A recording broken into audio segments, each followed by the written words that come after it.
再来看台中的消息，当日起的这个好体，也就是好夜厝的公安的意外，造成台中一温有人客致死10重伤、10受伤。这台里的董事长林良泰伫昨有开记者会，伫开始进前当然有默哀，雄呢，就请大家拍扑啊。 鼓励这个中一个团队引起真热争议。针对讲，这个站台内底无紧急的动车机制，伊回答讲啊，讲完美无极限。说来，佫针对记者伫甲问的时，讲记者毋是走交通线，无够专业，这发言引起媒体的批评。前女友罗秀燕更加讲啊，林良泰这款的做法真正有淡薄仔白目。团队鼓鼓掌，拍拍手。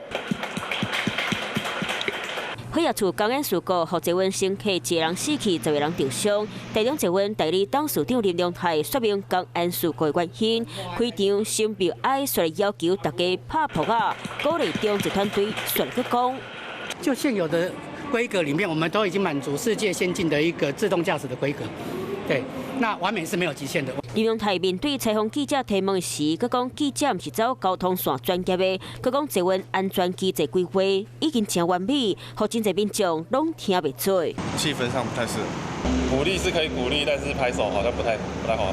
死亡什么的，那时候是有一点太慢，不然为什么会造成这种事情？ 民众大部分认为意外造成1个人死去，10个人受伤。公布调查报告场合应该是真严肃，佮要求拍扑啊，这应该是警察天花度。他公开拍手可能会造成外界的误解，所以我就说他有点白目，而且我昨天已经念过他了哈。市长罗秀燕嘛感觉真无妥当，林良泰拍扑啊鼓励行为已经要求伊改善，而且还改善中职的安全设计和人员的训练。中职嘛解说当时拍扑啊是要针对半暝啊赶工修理的工地人员，表示隧道涉含地球，造成误解，感觉真歹势，卖检讨改进。